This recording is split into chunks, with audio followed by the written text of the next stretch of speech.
Jack of all trades. Hey, I'm your host, Lamar L.A. Smith, and welcome to another episode of Jack of All Trades podcast. Today I'm with Montae Harris. Montae was born and raised in Memphis, Tennessee. He's a Grace Christian University alum with a degree in professional writing. Now, y'all may not know this, and I was surprised as well, but yesterday me and Montae were on the phone, on Zoom, just talking, chopping it up before the podcast. And for like 20 minutes of conversation, we just talking about The Bachelor. And I didn't expect it to be that long. Like, dang, who would have thought, two hoopers talking about The Bachelor. Yeah, that took me for a loophole. We did. I was like, dang, I didn't. Yeah, the conversation was pretty interesting, bro. But like just watching it, like it was a lot of interesting things that was happening throughout the show, and it's entertainment. So people love to see entertainment. So yeah, that's a tough one. Yeah, it's like you said, it's entertainment at the end of the day. But this is not a Bachelor show. We're not going to talk about The Bachelor, college podcast. And today we're going to talk about basketball, Monte's collegiate journey. So right now you're a coach and you're also, working on different things in the media world, podcasting. But before anything else, you're a hooper by nature, by heart. So I want to know, before we get into the basketball, how was your childhood? Man, so I like you said, I was born and raised in Memphis, Tennessee. Um, Raised by my mother and my grandmother. My dad, me and him, um, he was in my life, so I'm not gonna say like he wasn't in my life, but it was kind of like it wasn't as consistent as it could have been, and like he'd tell you himself. But yeah, I grew up in Memphis, bro. Memphis always been like a rough area to grow up in anyway. Just as a different perspective, you see a lot of things coming up. But for me, basketball is really like the biggest thing that really kept me out of trouble and just kept me away from like all the craziness that you would see on a like day-to-day basis. You know what I mean? It really got me to where I am today, like as far as going to college, being able to play professional, being able to travel the world, go from different stages, seeing a lot of amazing things, meeting a lot of great people from celebrities to, and so forth. So, um, I mean, we always want our childhood to be different. We always have higher expectations. We always say, man, I wish this could have happened, that could have happened. And I mean, I myself, I'm one to say the same, but for the most part, I could say, man, I had a pretty good childhood growing up with my family. Family has always been important to me, and my mother, my grandma, we always been close. So yeah, it's been a cool journey so far. Dang, that's something else. I mean, I can definitely empathize with that. Like, obviously, DC isn't no Memphis, but Mhm. it's not a city where you just, can walk around and you don't have your head on your swivel when you go through certain areas, or, Yeah. when you on the train or just like on the bus, anything like that.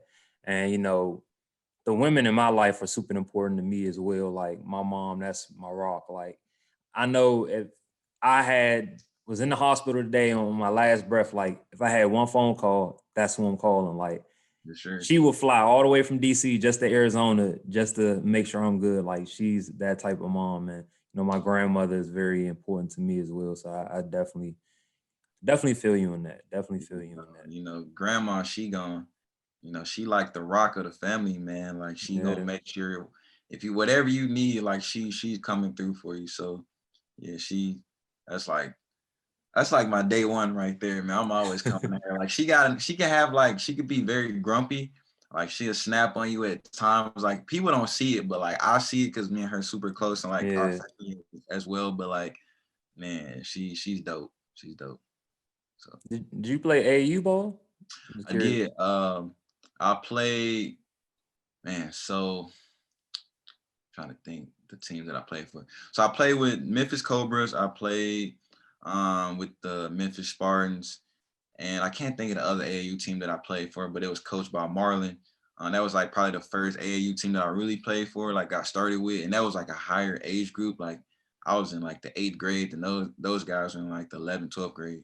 So God yeah, yeah, I didn't really get much PT with that team. They was destroying me every day at practice. So, but it was a great experience.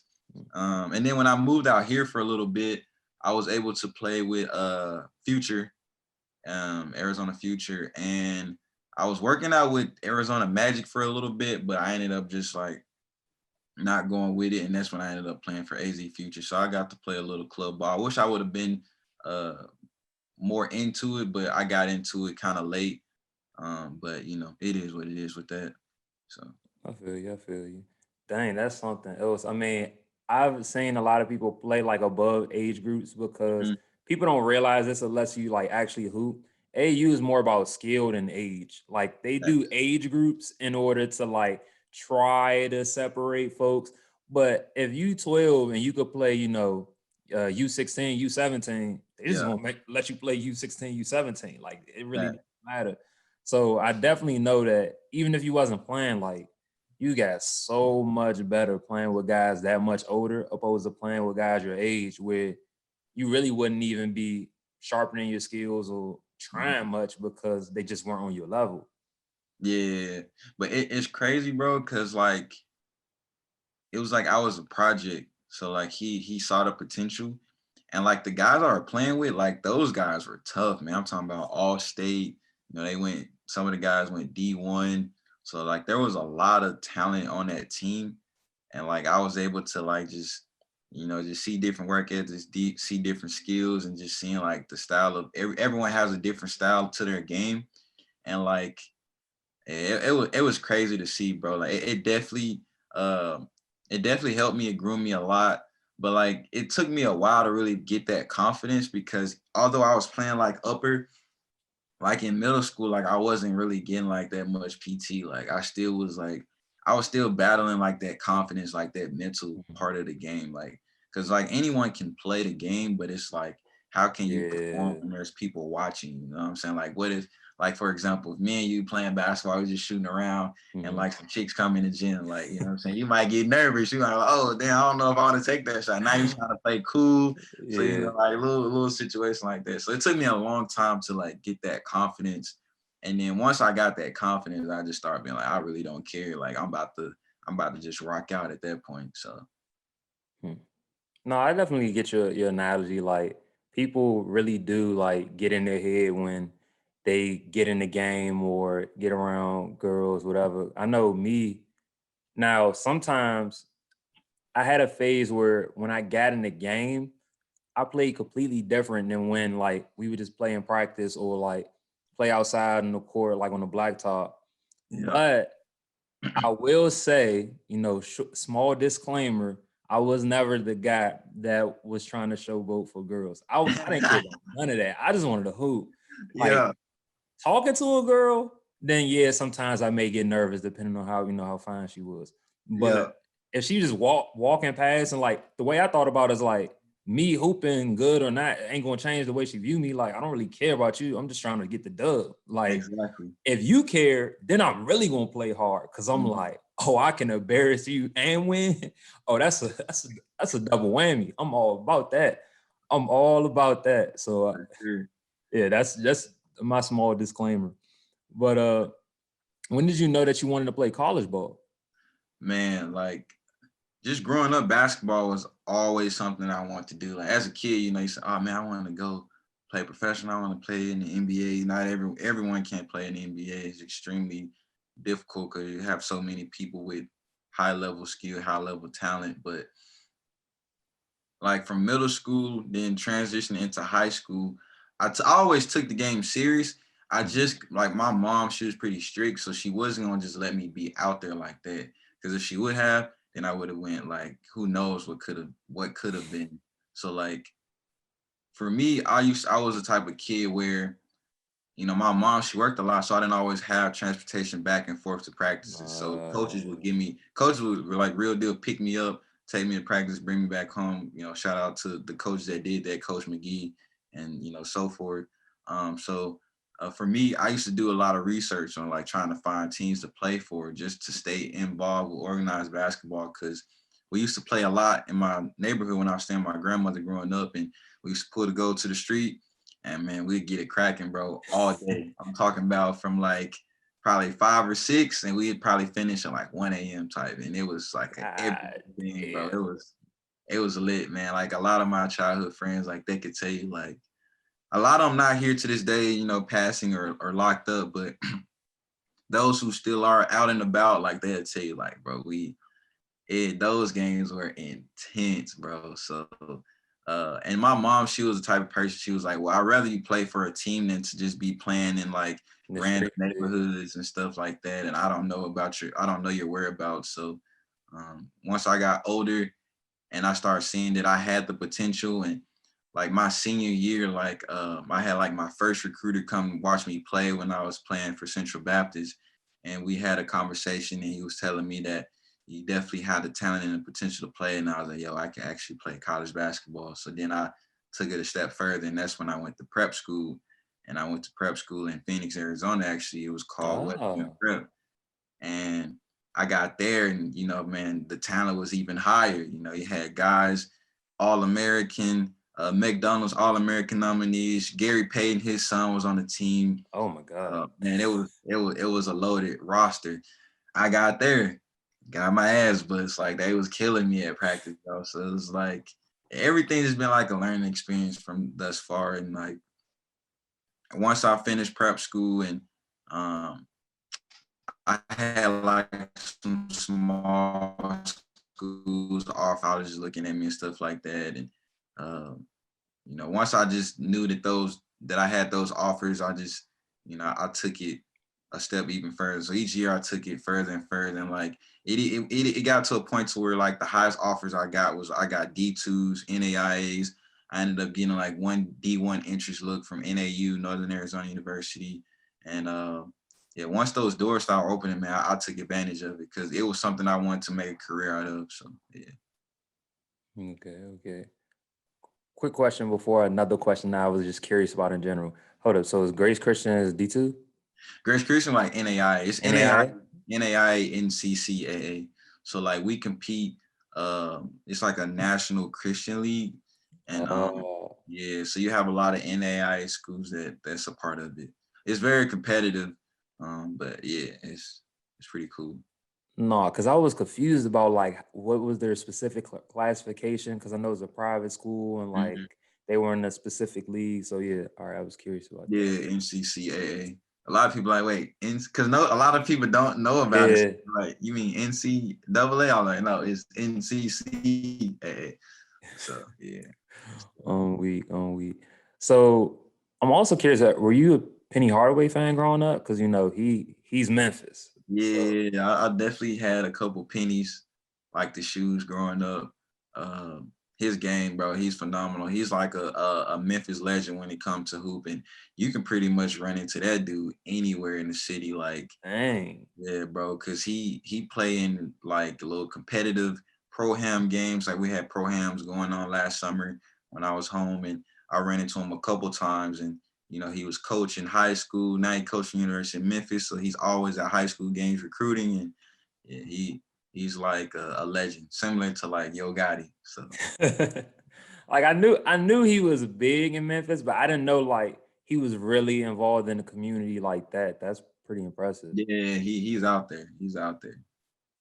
Oh wow. So I know you say you had different schools offering you and different schools that you looked at. What stood out about Grace Christian, when they were recruiting you? It really came down to, well, I always wanted to go to NAU. So that was really like my priority school. Mm. And like that coach, he ended up resigning.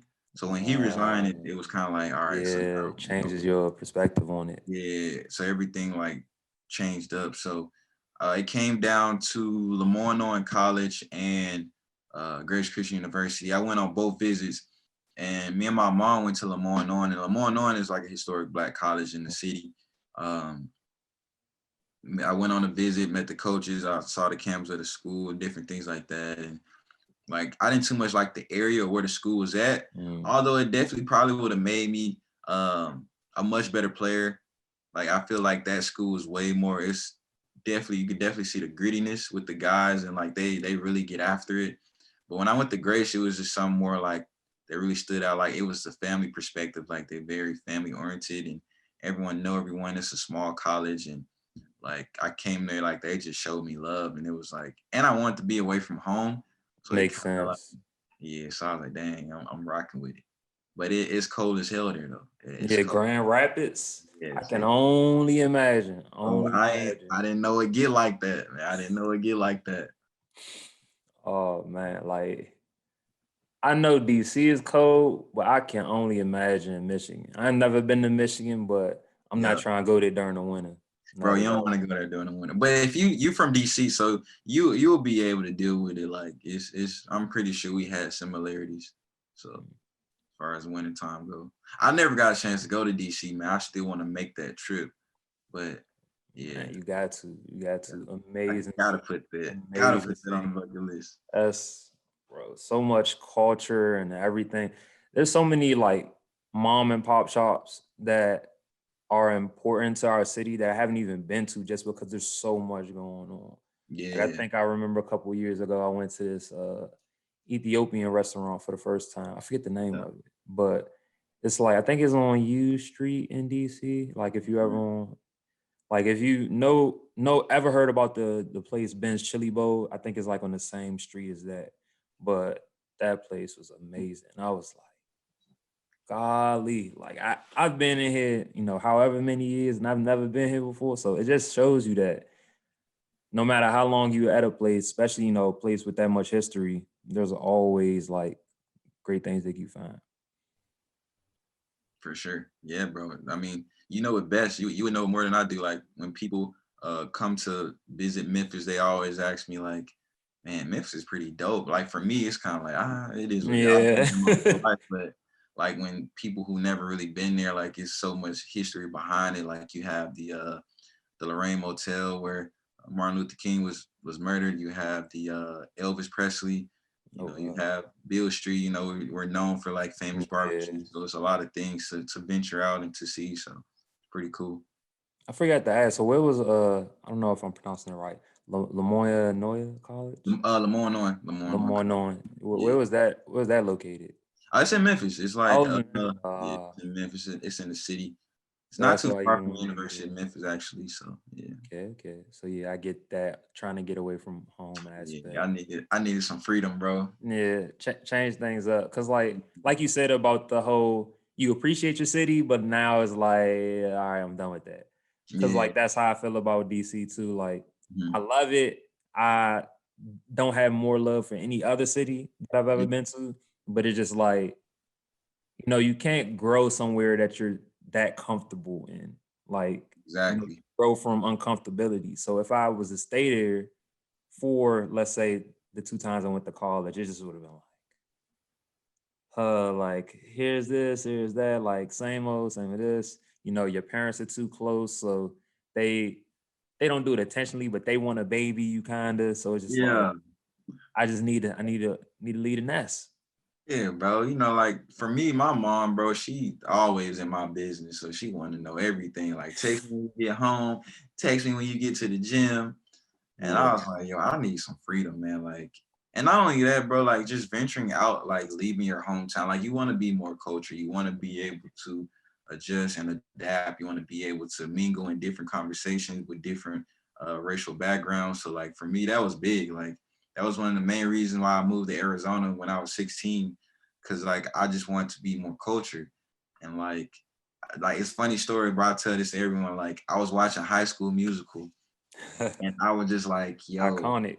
yeah, I was like, yo, I want to be a part of that. I want to go to a school like that. Like I grew up going to an urban school, so I was like, I Yeah, want to see what it's like, going to school with people that don't look like me. So, same. and I moved out here for like the first time, and I was going to Highland High School in Gilbert, Mhm. and it was cool, bro. I loved it, man. Like everything about it was dope. Like they did things way different from how we do things back home. Like we had like the food court where you have all different types of food. You got Italian, American, Chinese, Mexican. I was like, yo, this Oh is lit. Like man, we don't have any. It's like you got one single line, whatever they serve, and that's what you're gonna eat for the day. Like if it's pizza day, it's pizza day. If it's hamburgers, it's hamburgers. So same, I same. come in there, I'm seeing all type of options. I'm like, oh, this is I had no complaints. But the only issue was is like I still had that Southern accent. It was super strong. So like, teachers had a hard time understanding. Understanding. Student like classmates, they had a hard time understanding. Like the girls liked it, but it was Yeah, like, they always like something different. They're like, "Oh my God, like I love your accent," because yeah, they yeah, never heard anything yeah, like it bro. before.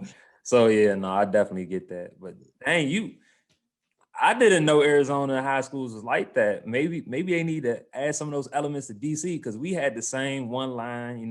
Yeah, bro. Like, We had Burger Day. Like it was very cookie cutter, and I'm like, how my school one of the top public schooools in mhm. DC, and we still got the same basic stuff as everyone Exactly. else. Exactly, Yeah, bro. I'm talking about crazy. new textbooks. We had two textbooks. You have textbooks for class, and then you have textbooks that you take home. I'm like, yo, this is like, yeah, bro. It was different. It I was had to take the same textbook home every exactly day. What? every day. I'm talking about back hurting from carrying all them damn books, Yeah, bro. trying to give me a hernia. Yeah, bro. So it was a great experience. Oh man, I just I'm jealous now. I'm like, wow, like I it really did me dirty in high school at DC. No, I love the school, but dang, They got us all, bro. Don't feel bad. They yeah, got us all. It's like back home, man. You damn near have to go to a private school, which I did. I graduated from a private school, but like you damn near have to go to a private school to kind of get some of those, to try to get somewhat of an experience like that. But even then, like I went to private school and still, it still don't match what it was here. Like it's crazy, bro. Like it just goes to show you how when a school has so much money involved and the area of the community is heavily involved, like it's you see a major difference.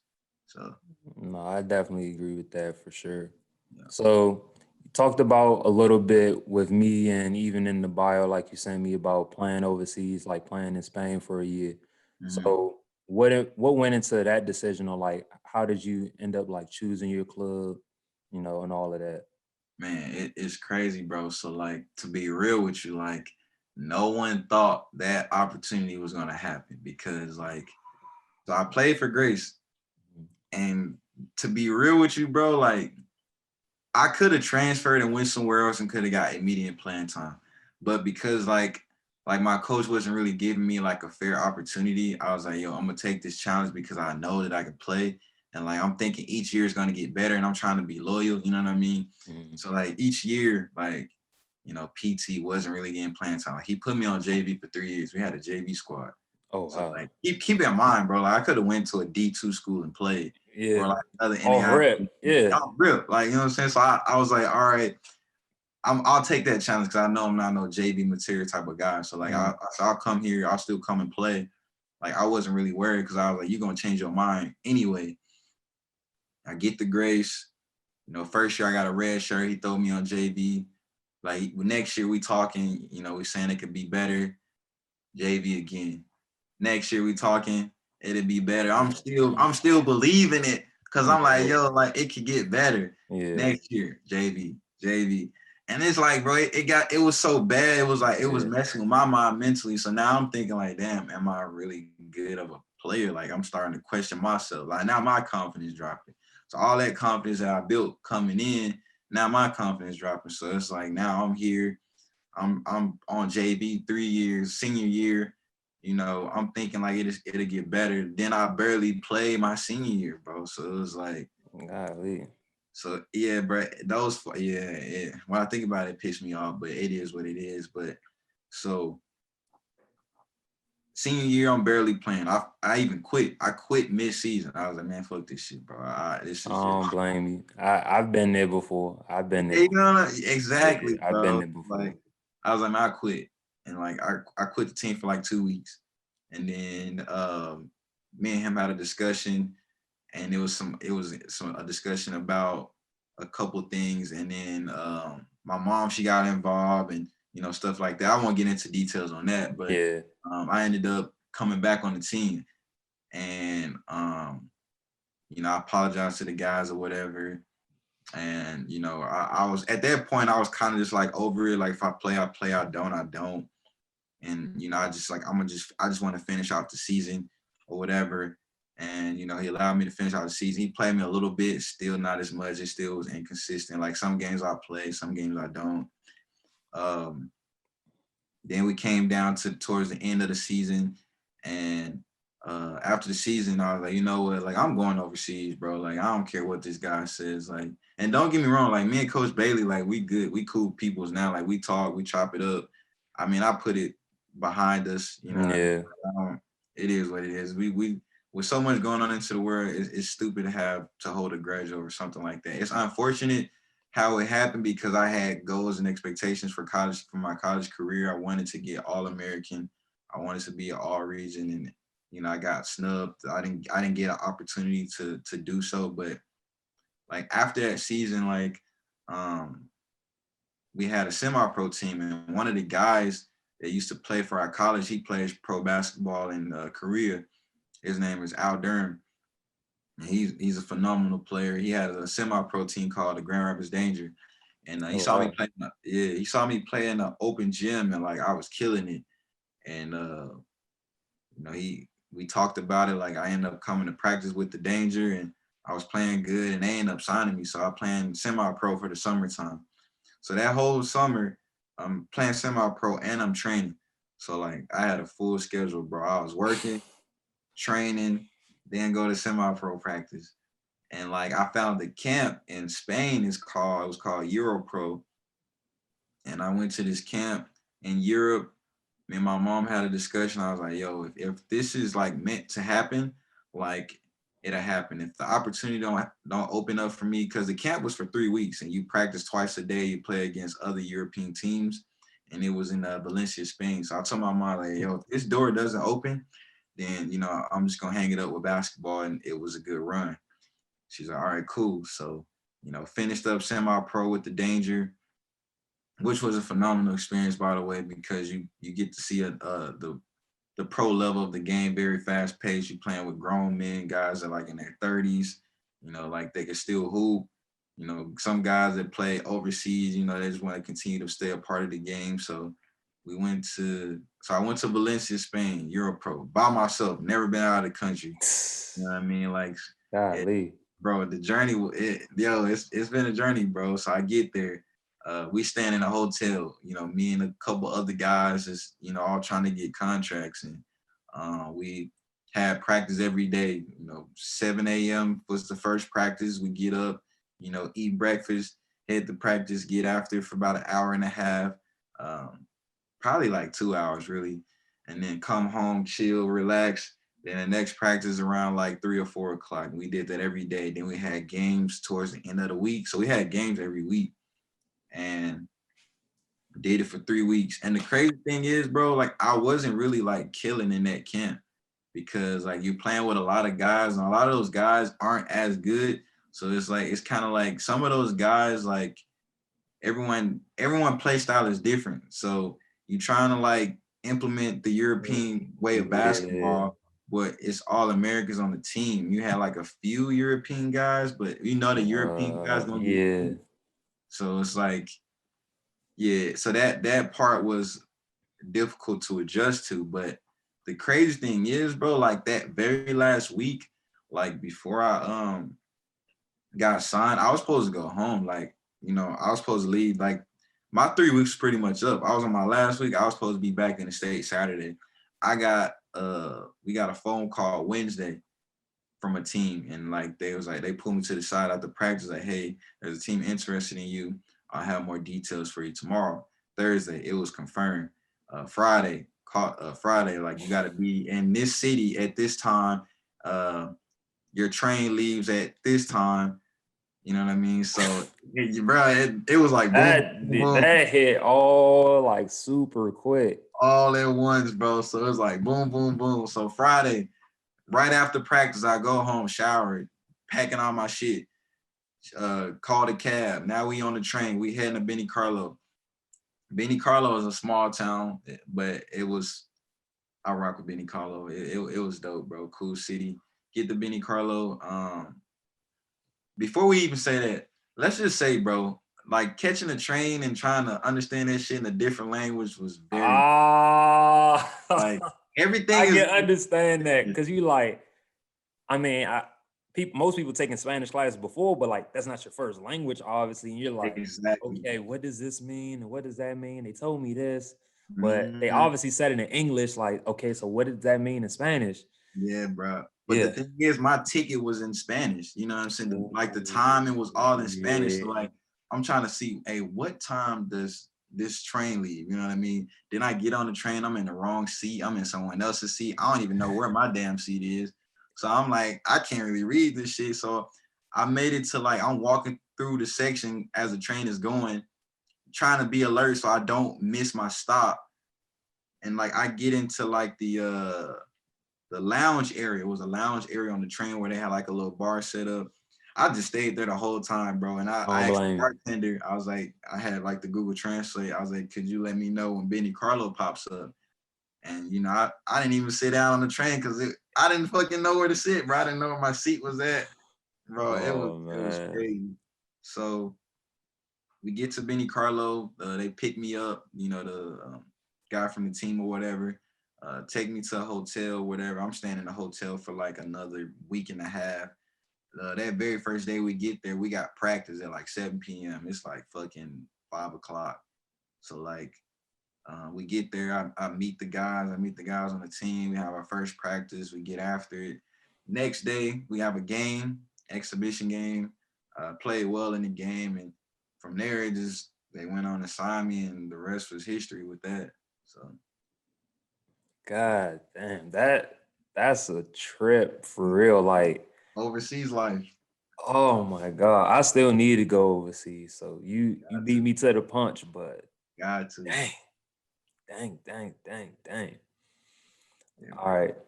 So I know you say you only got to play for a year because you got injured, and we talked a little bit about that, yesterday. and, Like, and not only that, like there was some issues going on with like the visa or whatever, so we was uh, unable to like finish out or whatever. So that was an unfortunate part. So a lot of stuff played in the part. Now the injury didn't come until I was getting ready to go into my second season to play. So uh, yeah, So I know you said you're obviously like progressed a lot, but how was that journey like dealing with that injury? Because obviously I've never had the type of injury that you had, but yeah, I do understand like being hurt. I remember I had bad tendonitis in high school, and because me, I was stubborn. I'm trying to play basketball. I'm like, I'm gonna be all right. I didn't even know it was tendonitis. One of my knees hurt a little bit of swelling. yeah, Then it was so bad that the other knee started to hurt because I'm compensating and I didn't even know it. Playing on the blacktop, just hooping every day. I'm like, I gotta make the team this year. I didn't make it last year. Like, gotta make the team yeah. this year. It was so bad by the time that we came to tryouts after the first day. Like, it was no point in me even going back to the tryout because I could barely walk. My mom was like, "You good? You good?" I was like, "Yeah, I'm good. I'm He's good." trying to play through it. Like, I finished through the trials, but of course I didn't make it because I could barely move. Exactly. He I was made just it there. work. Yeah, I was just there just to be there, and I made it worse. Man, I went to rehab for like 6 weeks. I was limping around the whole school like for weeks. Ended up not playing basketball from like trials was in November. I Mhm. didn't play until like March. I probably was healthy in like February or January. But Yeah, you know how when you hurt, you still think like, no, I can't get hurt again. Like I just need to chill out with that. Like right. I'm gonna just wait longer. Like I need to really, really be 100%. But you're already 100%, but mentally you're not 100%. Exactly. So I can only imagine what you went through. Because if I'm feeling like that in tendonitis, and they basically had to like trick me into playing basketball, they was like, "Oh, we need a fifth." And I was like, "You can ask any one of them." And I was like, "No, come on." And then until they did that, I didn't know that my knees was good. So Yeah. So you pretty much made it worse. yeah, I made it worse. Like I got hurt, I think in July, Hmm. and it was because I was lifting. You know how you could lift and you lift too heavy and you Yeah. like get a kink in your knee or like your arm, whatever. Instead Yeah. of resting, I was just like, nah, I'm good. Like I just put the heater pad on a little bit and I just kept hooping like that whole summer. And then my one knee got real bad. And I was like, well, my other knee is phenomenal. So Mhm. I'm gonna just, slow down a little bit when I do certain moves, pull up for a little bit more, mid-range instead of going all the way to the basket. No, Yeah, then both of them got messed up. And then trials, I was like, I can get through this trial with both my knees good. Like, I'm straight. Nah. yeah. Then both my knees was gone. And yeah, so You done made it worse, man. This yeah. guy. Yeah, I made it so much worse. Like, never Yo, again will I ever do that. But yeah, dang, bro, that's unfortunate, man. That's like because you probably could have made the team if yeah. you know what I If mean. I would have took that month off in the summer just to like let my knees get better, Yeah, probably would have been straight. Like, but I was so focused. I was like, no, I got to practice, work on ball handling, work on this, work on that. I made it senior year, but nah, I should have. hey, bro, they don't like growing up now. Like now in this generation, like taking care of your body is like a number one Yes, priority. But back then, it yes. wasn't really It preached. Like wasn't. they didn't preach Yeah, it as much. And I wish they did because man, there's so many people that has like so much talent, so much potential, and had they known, a situation like that, who knows, how their career could have turned out. So yeah. for sure. So like, how did you deal with like? I know I went on my spiel, my little hoop dream spiel, but like, how did you deal with your injury? Because I know like yours was like actually serious. Bro, like I ain't gonna lie to you, bro. I was depressed. Like I was on the couch for a good 3 weeks. I was staying in my aunt house. Shout out to her. She took care of me, her and like that family, her and my uncle, my cousins, they, took care of me and stuff. But like I was depressed, bro, because it was like I couldn't move and I'm stitches in my leg. I'm taking ibuprofen, all this stuff, 800 milligrams or whatever, and just to get through the pain. And like it was nice I couldn't sleep because once the pain meds wear off, you feel all of that. Yeah, And I'm limping, trying to get to the fridge, trying to get a piece of bread to take something before I take this pain med because you can't take it on an empty stomach. yeah, Bro, it was so depressing, man. Like going through rehab, I could barely bend my leg. Like I couldn't even get in a car. Like, you know what I mean? Like it was tough. And like that whole summer, I'm trying to, I finished rehab. We didn't even finish rehab the right way because of COVID. So um, uh, I'm trying to like train and everything like that. And I'm in pain. I'm talking about I'm taking ibuprofen before the workouts. Next morning I could barely walk. So I'm like, man, now I'm thinking like, well, shit, is it over? Like, should I just call it quits? Like, just leave it at that. So I went more months without playing, and I got to a point to where it was just like I was so depressed of not playing. Like I was getting to like a little dark spot where I'm trying to figure out, I gotta find something else that can keep me sane that I enjoy doing. So I started doing a podcast, and that kept me like to a mental stage where like, all right, cool. That kept me going. I'm hearing other people's stories, athletes, politicians, different things like that. So that kept me sane. But yeah, bro, it was tough. Had rehab three times a week, and they did an amazing job, man, as far as helping me out. But that process, it's a mental stage, that mental block, really trying to get through because like you question yourself. You're trying to do certain things that you used to do and you can't do, and it was tough, bro. But when I think back on it from like a year ago to now, because it's been a year now. You know what I'm saying? Like it took a oh year wow, pretty much for that leg to really heal. So now I can do one-legged jumps. Like now I'm feeling like at ease. I'm back. I'm damn near like at 100. Like I'm like 90, 95% now. So now I'm getting through the workouts. I'm feeling good. I'm not taking no pain meds. Like it's all natural. I can do sprints. So like now I'm just like, so now we just focus on the summer, bro. So I'm excited to see, how this summer turned out and where I could be playing next season. So it's gonna be dope. that's what's up. That's what's up. I know, like, it reminded me a little bit of my story in the same sense of like you said about like now people are preaching like take care of your body, take care of your body. Yeah. Whereas like when we grew up, like even if you think about, rest in peace to like Kobe or like Jordan's, all these guys were playing through pain. Like Mm-hmm. I remember growing up, Dwayne Wade is my favorite player. It were games that Dwayne Wade should have never ever stepped on the court, but he Yeah. was still playing. Like I remember the finals versus the Spurs. Everyone that knew about the Heat, those teams, in 2013, his knees were shot like most of those playoffs. Yeah. Only reason why he was playing is because it was the playoffs and because he knew that they needed him in order to win the championship, which they did because he played well in Game 7, played Yeah. well in some other big moments in that playoff run to win.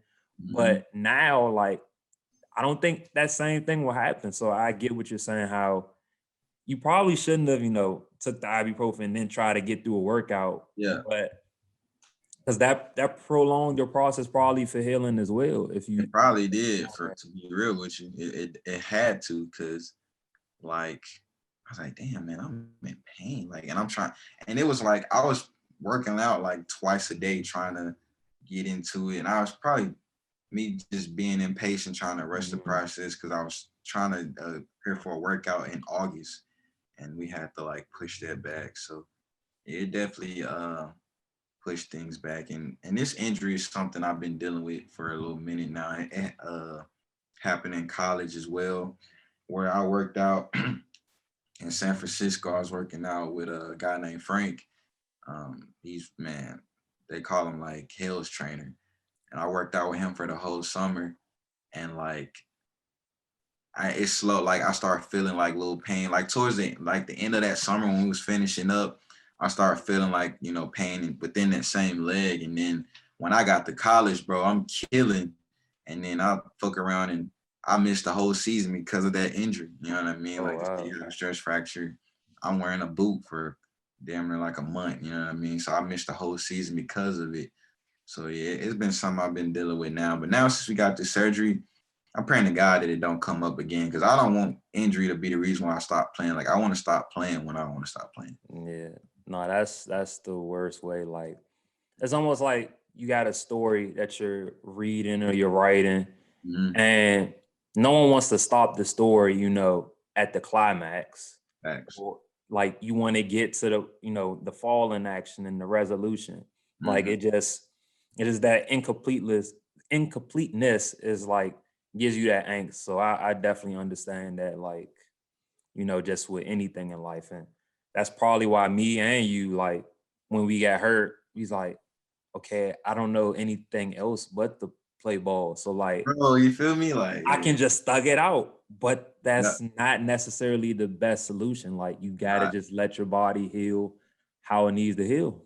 yeah, yeah. And you know what sucks, bro? Like, and for me, like it's something I'm somewhat battling with, because now I'm getting back into that mode of playing again. So now I gotta build that confidence. It's like trying to teach a kid how to walk. You got to pretty much start from square one. So now, I'm playing against guys that are, high level competition. And like now my confidence isn't where it is. So now I got to get the confidence back. And I'm getting my ass bust. And it's like, dang, bro, like, man, it sucks, because now I got to get back into that mental state, where that mental toughness, and, it's a lot that plays into it. But I love basketball. It's something that, like I said, it pretty much saved my life, and it opened a lot of opportunities, opened a lot of doors for me. So you got to take it with a grain of salt, bro, and just keep it pushing. And, at the end of the day, like at the end of the tunnel, I'll say, it's going to be some light there. So you got to take it for what it is. No, definitely feel that. All right. So I know you told me a little bit about, you coach basketball now. So Mhm. what led you to, want to do that? Or like how did that come about? I always wanted to coach, man. Like that's something I want to do when I finish playing. Like I want to eventually be able to branch out and be able to coach college basketball. I want to be more of a skills coach more than anything. That's really like the route I want to go with it. But I hooked up. Well, I partnered up with Hoop Code Academy. It's probably Okay. one of the largest basketball organizations in Arizona. Um, so I reached out to him and, came in, shadowed a little bit, and, it was rocking with what I do. And I know a lot about the game. I've been around the game for a long time. Excuse me. And, they end up giving me an opportunity. And I ain't gonna lie to you, bro. I love it. Like, I really, to be honest, I look forward to coming in coaching the kids because, like, it's just a joy to see. You get to see them grow. You get to see them progress. You get to see them get after it. You get to see their intense level. Like it's dope. Like I even we had practice tonight actually. Like, you know what I mean? So like when I finish working out today, then I'm shooting straight over there to go and coach them. And like it's just amazing to see. Like I even coach some of the girls there.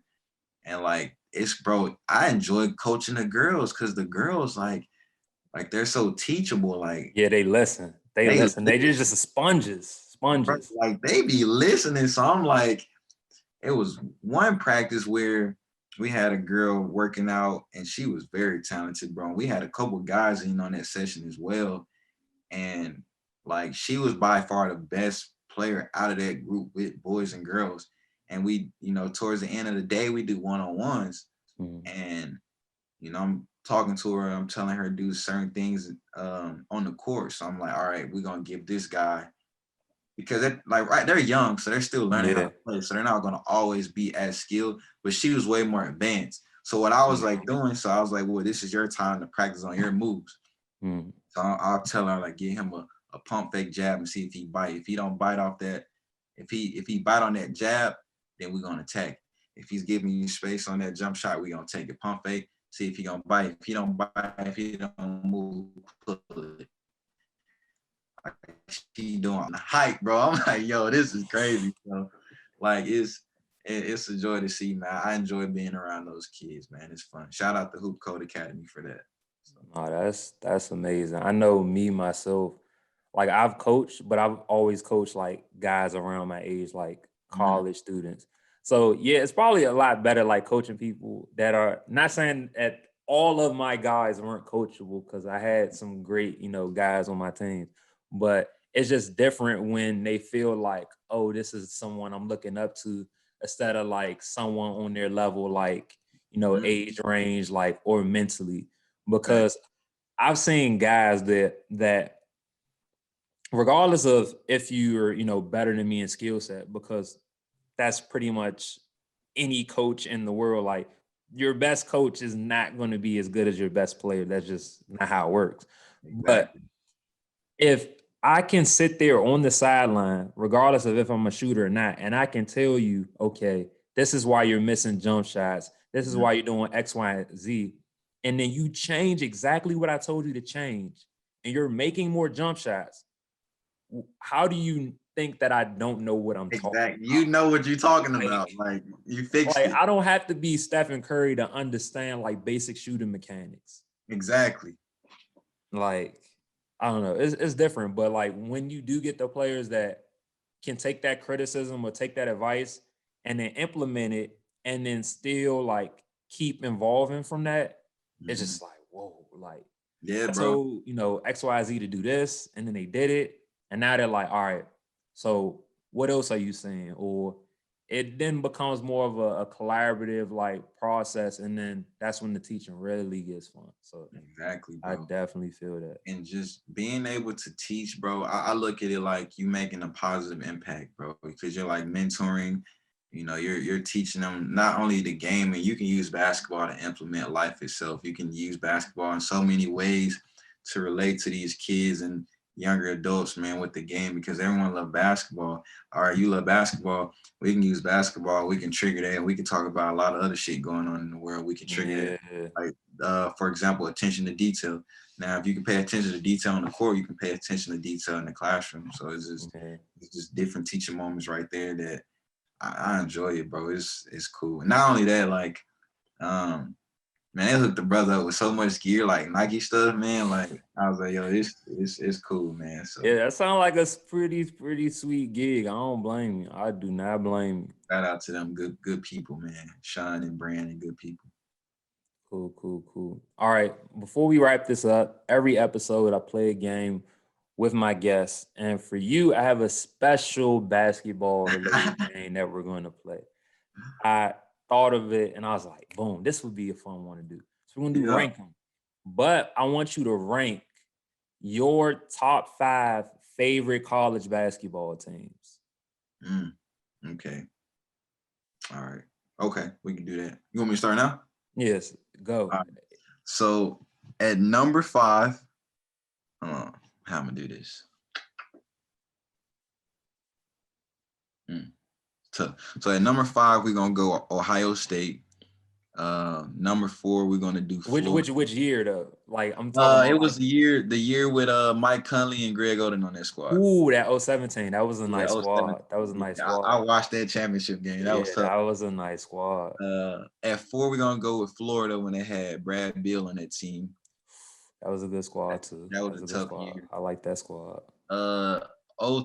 For number 3, we're gonna go with Kentucky when they had John Wall, DeMarcus Cousins on that squad. Yeah, I think that's 2009, 2010 team. That first year Cal was it. That was a pretty good squad. Yeah. That was tough, right? And Boogie was putting in work.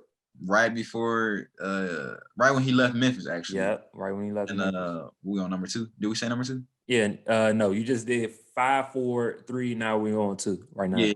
So 2 is Kentucky. Oh, number 2. No, Duke. 3 is Kentucky. Yeah, 3 is Kentucky. Yeah, 3 is Kentucky. So 2 is Duke, which is 2 is Duke, and that's the year they had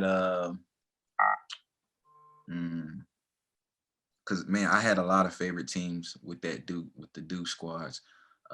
We could go as far as back as when they won their last national championship with Grayson Allen, and they had Titus Jones as the PG. Oh, Tyus Jones. That was 2015. Yeah, that was 2015 with Jahlil Okafor, Justice Winslow.